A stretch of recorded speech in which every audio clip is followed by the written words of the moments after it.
Hi everyone, this is Neel Raithatha, also known as the Wax Whisperer. Thank you for joining me in my latest video.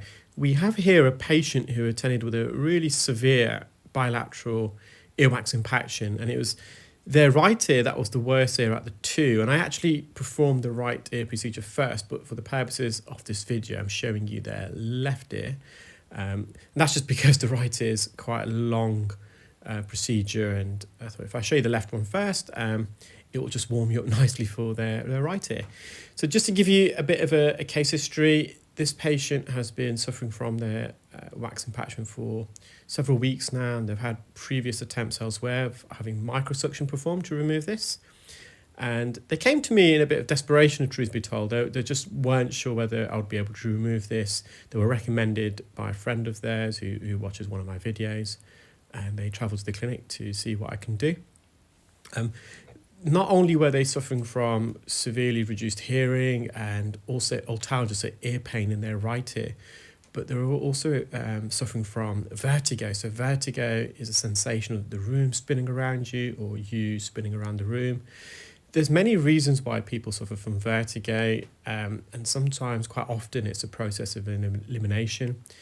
And given they have got this severe wax impaction, this is the first port of call.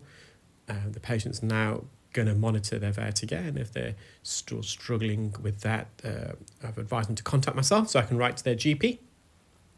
So I've instilled some olive oil medical grade spray into this left ear just to soften the surface to see if I can get a suction grip, and I have managed to get a suction grip. Now the consistency of this wax is really dry and hard, and when you've got wax that's really dry and hard, it's hard to get a suction grip, but I did manage to get that with the use of some oil. But this wax plug was too large for the patient's ear canal entrance, so I've reverted to the St. Bart's ear hook, and you may have noticed that I'm actually using the metal St. Bart's ear hook. It's not often I use the metal one. I generally use the carbon fibre one, but their right ear was so bad that the carbon fibre St. Bart's ear hook felt like it was going to snap off in the ear because the wax was that solidified and as I mentioned, hard and solid. And that's why you saw me there using the St. Bart's ear hook, the metal one, in their left ear. So this is their right ear. This is the ear that I commenced the procedure with. Now, it is quite a lengthy procedure. It's going to be the next 12 or so minutes. And I'm just going to talk you through it. So this wax plug extends right from the entrance of the ear to their eardrum. And there were several factors I had to consider when removing this wax plug. Not only its consistency, this is extremely solid. It was so dry, it was like rock. But the patient was experiencing a lot of earache even prior to attending. So you can imagine you've got a patient with extremely bad earache. They've got this really hard wax, and I'm going in there trying to remove it. Unfortunately, as an audiologist, at least in the UK, I'm not able to prescribe or inject any local anaesthetic. So we're doing this completely anaesthesia-free. And throughout the procedure, I was just ensuring and asking the patient if they were okay. At any stage, they were experiencing excruciating pain that they wanted me to stop. I did ask them to just let me know. And you can see there, I'm using the St. Bart's ear hook initially, but I wasn't really getting very far with it. I saw an opportunity to use the forceps here. I thought I could glide the bottom jaw in between the wax plug and the canal wall and get some purchase, but as I was coming away with the forceps, the grip wasn't strong enough. This wax is just too solid. Now this is an instrument I don't use very often. It's a Cawthorne hook, and I'm using it as a chisel. So this has got a really sharp end, and the reason why I don't often use the Cawthorne hook, apart from that, it's not often required, but when I train our clear wax delegates, I normally just train them using the carbon fibre manual instruments, and that's because they're less likely to cause trauma in the ear. And when you've got someone who's new and who's never removed earwax before, of course we want to make it as safe as possible, not only for them but for their patients. So, and for that reason, I generally also use carbon fibre ear hooks, and Jobs and Horns, probably because I train people using that. So, and again, it's very seldom that I need to get the metal versions out, but on this occasion I had to. Probably I've only used the metal versions in the last year or so 2 or 3 times, I would say. So I did chisel a bit of this wax using the Cawthorn hook and with the St. Bart's hook. And what I'm trying to do is get in and behind or over the top. But this wax plug is so heavily compressed. It's so up against the canal walls. It's very difficult to get the hook or the Cawthorn hook underneath the wax plug, which is what I'm trying to do here. So now I'm going to the core and then to the top. And this is to the back. I'm just exploring the entire ear whilst I've got the St. Bart's hook in the ear. I'm looking for a weak spot in the armoury of this wax plug. And you can see I managed to extract quite a significant piece there. But that just turned out to be the tip of the iceberg.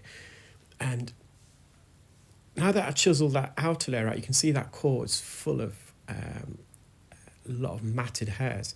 I did ask the patient whether they used a cotton bud, but they advised no. But these hairs, these matted hairs, they're forming the matrix of this wax plug. Now, this is not keratosis obturans. There was a point where I was thinking, is this keratosis obturans, given how hardened this plug of wax was? But keratosis obturans it's a buildup of dead skin within the ear, and you can quite often see the matrix of the skin, the texture, the consistency, the helical nature of the skin, and generally keratosis obturans, you get ribbons of dead skin that are compressed. But this is not that. This wasn't that. This was actually earwax. So again, I'm just using the Cawthorn hook, just going to chisel away at this wax.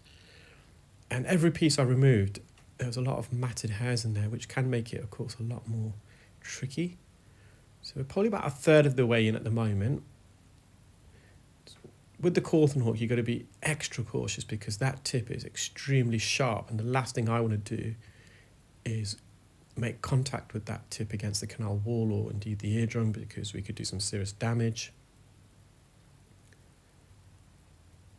Cawthorn hooks I more often see ENT surgeons using during surgery.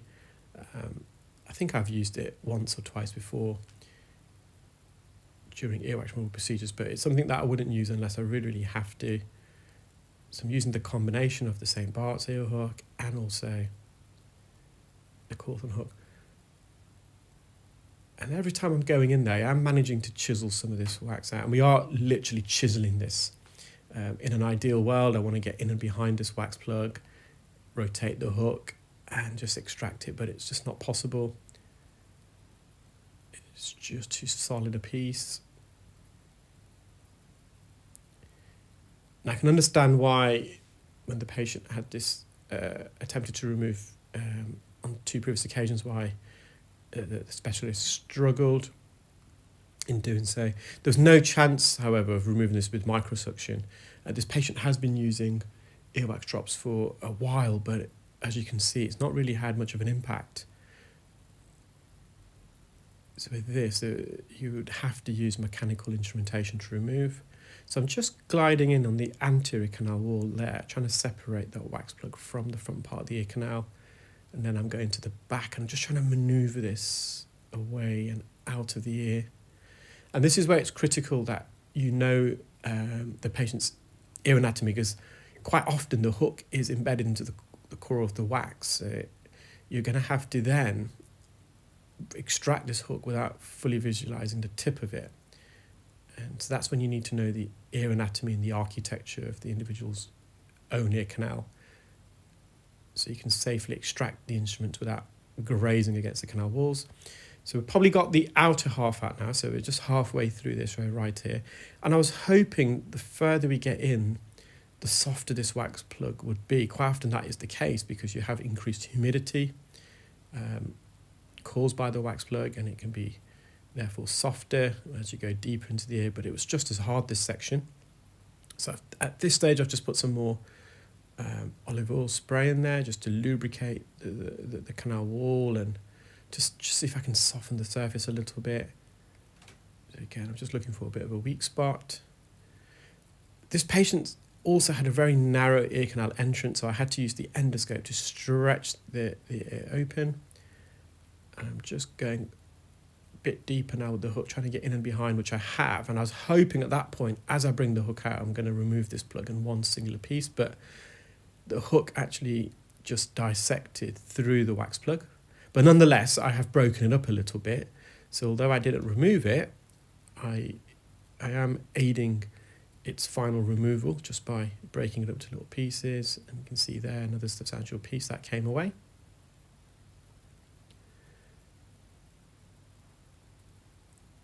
Again, just going to the back. Another reason why I don't generally like using the metal, so these are made out of medical grade steel, is because you do get quite a lot of reflection, as you can see. With the carbon fibre ones, they are black in colour, so they absorb the light, they're not as reflective. So again, just this is to the front of the ear canal, and then I'm going to the roof. You can see there's quite a few skin adhesions here, and these skin adhesions have attached themselves to the wax plug around the perimeter. They've enveloped it. I'm just trying to loosen it from the top. There was a bit of swelling of the ear canal in this region, and that's just because the wax plug was so severe and compressing against the canal wall that it was just causing a bit of edema, a bit of swelling, some fluid buildup in the cells of the ear canal in this region. And when you've got the ear canal that's slightly inflamed and swollen, again, it serves to wrap itself and entrap the wax plug. It doesn't want to let go of it. The wax plug is trapped beyond the swelling. So we're then having to maneuver this wax underneath the swelling and then out of the ear. And that's what I'm doing here. I'm just looking at the roof of the ear canal. This is to the back part. And you can see I'm trying to bring this wax plug under and out of the swollen part of the ear canal. Just trying to release it free. And the patient did find it uncomfortable at times. That wasn't because we were making contact with the canal wall. It was just because it was so deeply ingressed that every time I'm applying a bit of pressure on this wax plug, it's pushing the opposite end against the canal wall. And the surface of this wax plug was so dry and rough, it was like sandpaper, and it was grazing and abrasing the canal wall of the patient. So I'm going to use the forceps once more, and I did manage to get a good grip here. And as I was coming away, the patient felt the pressure to relieve. And I was just at this point, I was near the entrance, but it didn't want to come away, it didn't want to come out. And that's because the wax plug was significantly larger than the entrance. And as soon as I let go of the forceps, I inadvertently, should I say, pushed this wax further plug back in from where I removed it from. So I'm just going back with the suction probe just to try to bring it forwards again. And it's just trapped at this juncture. This juncture is known as the isthmus. It's in between the first and second bend. It's the narrowest part of the ear canal, alongside around 0.5 centimetre away from the eardrum, where we have another isthmus, which is an isthmus is just the medical name for a narrowing. So now I've managed to get the ear hook right behind this wax plug, and I've extracted it. And if you watch to the end, you'll see some still images. Oh, sorry, there's a little bit left. So I've just gone back with the microsuction probe to remove this final piece. So we're just going to re-enter the ear. You can see the eardrum. There is a bit of dead skin just lining the ear canal wall. It is macerated, so it's softened. This patient had been using drops beforehand, and because the drops got trapped in the ear, it's got absorbed by the skin, the outer layer of skin, and that skin has then become macerated. You can see this part of the ear is really swollen. I wanted to stay away from that because the patient did find it a bit tender. You can just see how red and angry this ear canal wall is. And I believe this wax plug was so large, and it was growing and forever getting larger, that it started to change the shape of the ear canal. It was widening the ear. There's some parts of this ear canal that you can see it's been widened. And that's purely due to the pressure of the wax plug pushing against the canal wall. So that's the patient's eardrum, nice and healthy. I have just referred the patient to their GP just so they can get some antibiotic spray with some steroids just to reduce the inflammation in that right ear and to prevent an infection from developing. That was a still image of all the wax that I removed from both ears. Well, I hope you enjoyed that video, guys. Take care, keep well, and speak soon. Bye.